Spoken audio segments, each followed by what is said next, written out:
There are loads of great Aussie artists, musicians, and bands across a variety of genres from pop to metal. The vast majority have enjoyed successful careers with little to no controversy or drama. With that being said, there are many that have caused controversy through their music on purpose or through their personal lives, managing to ruin theirs and their bandmates' reputations along the way. Despite some disagreements over my first video in this series, it did well enough to warrant a second video. Many of the entries in this list are suggestions from viewers in the last video's comment section.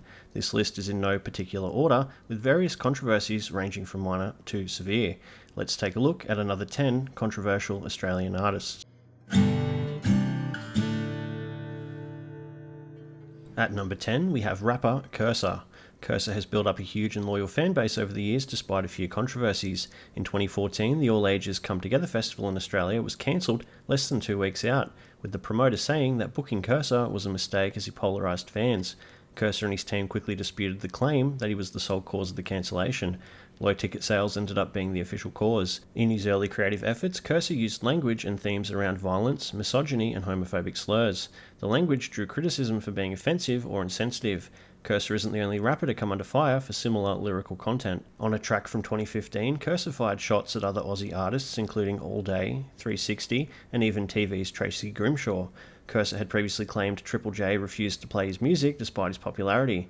A more recent controversy took place in 2023 when the ARIAs nominated him for the Best Hip-Hop/Rap Release. Cursor wasn't attending the ceremony, but a camera shot in the broadcast labelled another person as Cursor. He called it out publicly. ARIA apologised for the production error as a result. Say what you will about Aussie rap, but Cursor has remained committed to his craft for a very long time. At number 9, we have Hayley Mary from the Jezebels. In November 2024, Mary posted on Instagram in which she wore a red MAGA hat and wrote a long message about the Australian government's proposed misinformation bill, arguing it threatened free speech. Along with the picture, the post stated she was done living in self-censorship in the super woke music industry. She also invited her audience to cancel me and cancel my shows if you like. The hat was claimed to be worn as shock value. The Jezebels issued a statement distancing themselves from Mary's position. They declared they abhor the language of the far right and stated the band aimed to create inclusive, hopeful music for marginalised communities.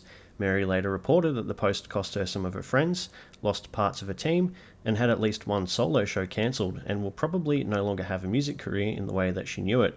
Anything to do with politics is the fastest way to divide your fanbase. At number 8, we have a band called Intense Hammer Rage. Intense Hammer Rage are a gore grind/death grind band from Burnie, Tasmania, formed in 1994. The band's lyrics, album artwork, and themes include extremely graphic content, which includes gore, sexual violence, and other horrific subjects.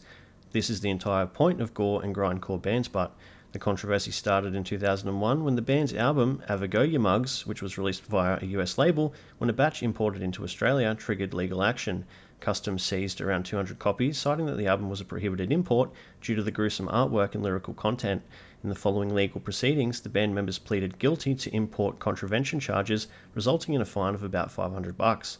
The seized CDs were destroyed. Australia's censorship has always been incredibly strict. At number 7, we have Craig Nichols from The Vines. The Vines shot to fame and found early international success in 2002 with the band's debut album Highly Evolved. However, from around 2003 to 2005 and onwards, a number of controversial incidents would take place. At a 2004 show at the Annandale Hotel in Sydney, Nichols reportedly kicked a photographer's camera and shouted at the audience, inquiring why they were laughing. The show ended with the bassist walking off.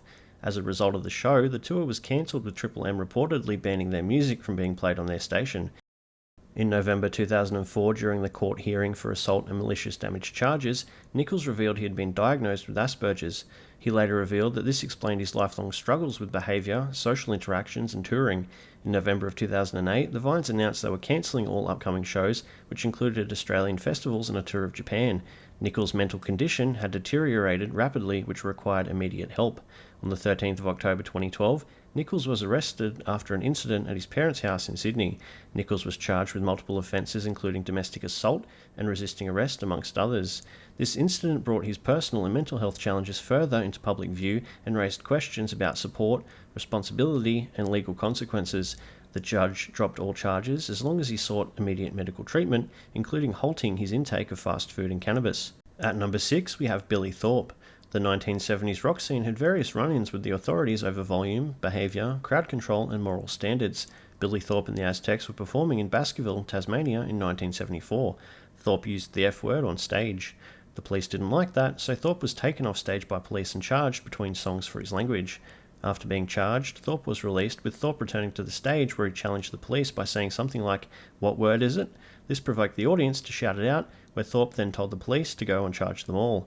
There's no record of the charge sticking or what Thorpe was charged with. At number 5, we have pop singer Dean Lewis. In October 2025, only 1 month ago, multiple women took to social media to allege that Lewis had engaged in uncomfortable conversations over text messages, direct messages, and voice calls with them. These allegations included flirtatious, suggestive, or intimate messages. It's important to remember that the allegations involve consenting adults, where many of the women felt Lewis crossed professional or personal boundaries. Lewis responded publicly with a lengthy statement on Instagram acknowledging that he had done and said incredibly stupid, insensitive, and embarrassing things, and apologised for the hurt that he had caused. Lewis also stated that he will undergo intensive therapy and implement clearer boundaries in his interactions with fans going forward. Lewis has made the list as this is a current controversial topic that appears to have divided opinion. At number 4, we have indie rock band Rancid Eddie. Rancid Eddie gained rapid popularity in 2021 through social media with their song Dry. After Dry went viral, other artists including Montaigne and members of the public began critiquing the lyrics and behaviour as being misogynistic. For example, lyric lines such as "I'm always drunk 'cause I hate you so damn much" and "sex don't feel very nice when the feeling is dry." Even if you ignore the misogyny, the lyrics are just plain awful. In addition to this, older unreleased songs and live videos surfaced with more explicitly misogynistic lyrics. In response to the public backlash, multiple venues and promoters cancelled the band's upcoming shows, including Brisbane's Interstellar Music, citing unacceptable behaviour. The band issued public statements defending their practice of exploring the dark sides of relationships through their lyrics while denying that they're misogynists.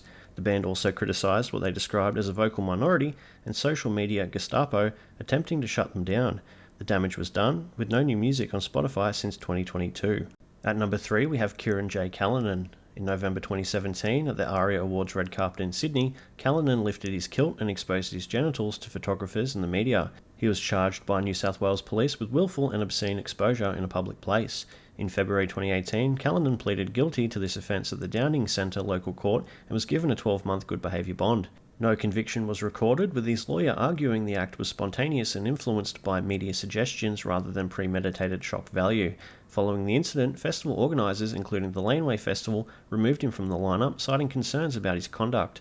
Callanan later described the incident as a very silly, spontaneous thing and acknowledged the negative emotional and professional impact it had on him. At number 2, we have Phil Rudd from AC/DC. In November 2014, Rudd was arrested in New Zealand and charged with attempting to procure murder, which means he was allegedly looking to hire a hitman to kill 2 people. Rudd was also charged with threatening to kill and drug possession. The attempted murder procurement charge was dropped shortly afterward due to a lack of evidence. In April 2015, Rudd pleaded guilty to the charges of threatening to kill and possession of methamphetamine and cannabis.